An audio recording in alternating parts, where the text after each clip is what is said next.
Good morning, church. So today is Wednesday, May 21st. I said good morning, but it's after 11, and I'll be heading over to Upper Perk Ministerium in Red Hill shortly, but wanted to get in a devotional. So today we step into Psalm 71. We're going to be doing this in two parts. We'll talk about it a little bit more when we get into May's, but I actually had to look up a word, which is always kind of a fun thing to check that out.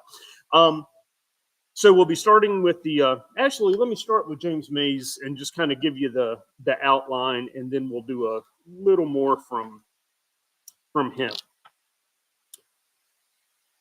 And a little extra introduction too. Psalm 71, and he entitles this "Like a Portent to Many." Important is the word that I needed to look up because I either didn't remember it or I've forgotten it, or never knew it. Psalm 71 repeats sentences and motifs that appear in Psalm 22, which is my God, why have you forsaken me?" and 31. Because both are used in telling the Passion story, Psalm 71 has also been associated with the Passion of Jesus and the services of Holy Week. And the Common Lectionary and others, it is the psalm set for Tuesday of Holy Week. The psalm is a prayer for help prayed as a way of seeking refuge with the Lord.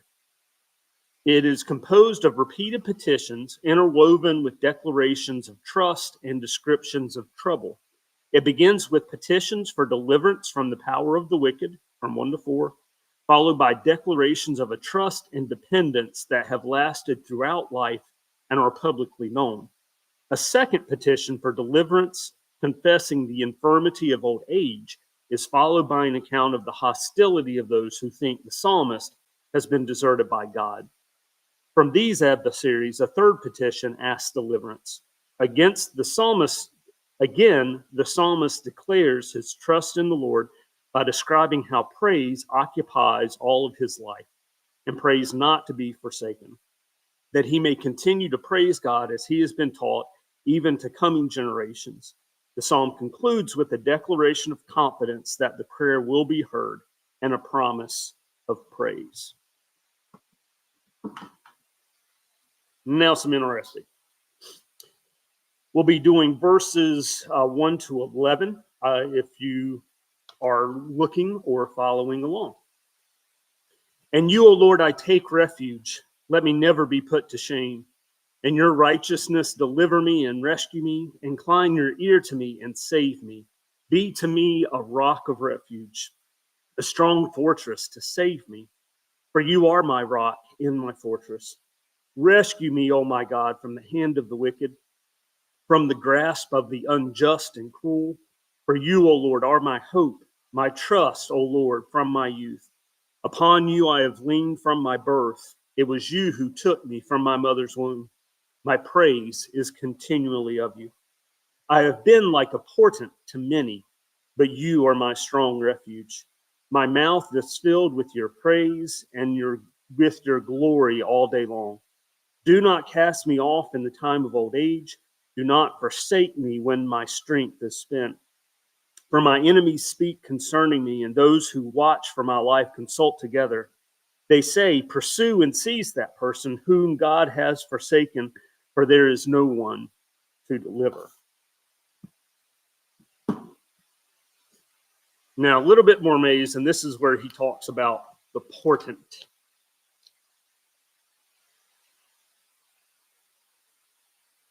The psalmist says he has been like a portent to many in verse 7. The expression could mean a sign of God's favor or a manifestation of divine wrath. The latter is probably right. Adversaries discuss the psalmist's suffering and conclude that he is God forsaken. In Israel's religious community, suffering always posed a question about the relation of the afflicted one to God, and the question became a major theological theme. When Psalm 71 is read during Holy Week, the line, "I have been like a portent to many," announces that the suffering of Jesus calls for understanding and response. A portent of what? Faith must say. It should be noted that we are all portents for someone.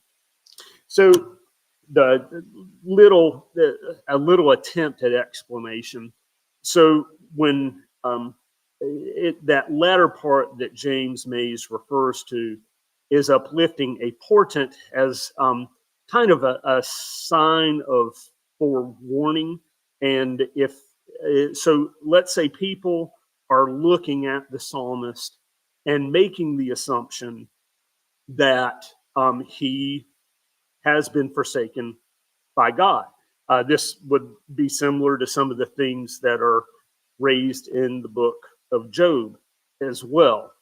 What the psalmist is responding is, you can throw out these accusations, you can see me in that way, but God is my strong refuge. God is my fortress. So that line, I'll go ahead and share in this specific context. Here's what Peterson does with portent. Many gasp in alarm when they see me, but you take me in stride. That presence of God continuing to pull through, even when people are doubting it or not witnessing it. So, Psalm 71 from Peterson. I run for dear life to God. I'll never live to regret it. Do what you do so well. Get me out of this mess and up on my feet. Put your ear to the ground and listen. Give me space for salvation. Be a guest room where I can retreat. You said your door was always open. You're my salvation, my vast granite fortress. My God, free me from the grip of wicked, from the clutch of bad and bully. You keep me going when times are tough, my bedrock, God, since my childhood. I've hung on you from the day of my birth, the day you took me from the cradle. I'll never run out of praise.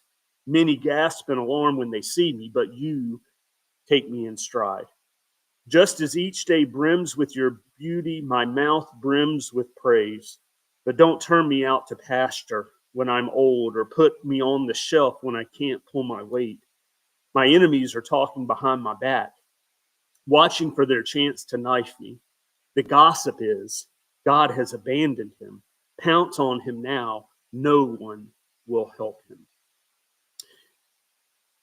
We'll talk about it with our next devotional as well, but one of the pieces that Mays also uplifts is a couple things make Psalm 71 somewhat unique, and especially in the genre of prayer of help or prayer for help from God.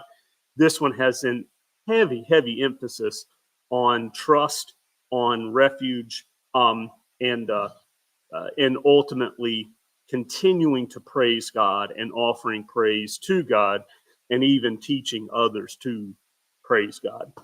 So we'll tackle some more of that tomorrow, and we'll see everybody later. Have a great day.